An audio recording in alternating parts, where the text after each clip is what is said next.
Hello, welcome to Nichu's vlog. ഇന്ന് നമ്മൾ ഉണ്ടാക്കാൻ പോകുന്നതൊരു അരിയുണ്ട കേട്ടോ. പൊതുവേ ഇതെല്ലാവരും ഉണ്ടാക്കുന്നതാണ്.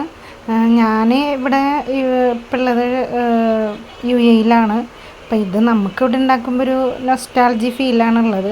ഞാൻ അരി വറുത്തെടുത്തിട്ടുണ്ട് കേട്ടോ. അരി നല്ലപോലെ ഞാൻ മട്ട റൈസാണ് യൂസ് ചെയ്തേക്കണത്. അപ്പോൾ നിങ്ങളുടെ കയ്യിൽ ഏത് റൈസാണ് ഏത് അരിയാണ് ഉള്ളത് വെച്ചെങ്കിൽ അതിനനുസരിച്ച് എടുക്കാം കേട്ടോ. അതിലേക്ക് ഞാൻ കുറച്ചൊരു തേങ്ങ എടുത്തിട്ടുണ്ട്. പിന്നെ അതിലേക്ക് ഞാൻ കുറച്ച് എന്താ പറയുക ഏലക്കായും ജീരകവും പൊടിച്ചിട്ടുണ്ട് കേട്ടോ. പിന്നെ നമ്മുടെ ശർക്കര പൗഡറാണ് യൂസ് ചെയ്തേക്കണത്. എന്നിട്ട് നന്നായി നമ്മളത് ഗ്ലാസിൻ്റെ ബാക്ക് വശം കൊണ്ട് നന്നായി വെച്ചിങ്ങനെ നല്ല ഇങ്ങനെ നമുക്ക് കൈ കൊണ്ട് ഉരുട്ടാൻ പാകത്തിന് ഉടച്ചു കൊടുക്കണം കേട്ടോ.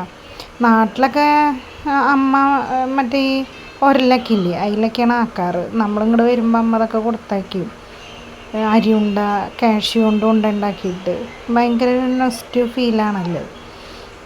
അങ്ങനെ ഒരു ഇത് തോന്നിയപ്പോൾ ഞാൻ ഉണ്ടാക്കിയതാണ്. അപ്പോൾ അത് നിങ്ങൾക്കും കൂടി ഷെയർ ചെയ്യാം എന്നുള്ള രീതിയിലാട്ടോ ഞാനത് എടുത്തത്. അപ്പോൾ എല്ലാവർക്കും ഇഷ്ടപ്പെട്ടെങ്കിൽ ഒന്ന് സബ്സ്ക്രൈബ് ചെയ്ത് ലൈക്ക് ചെയ്തോളൂ.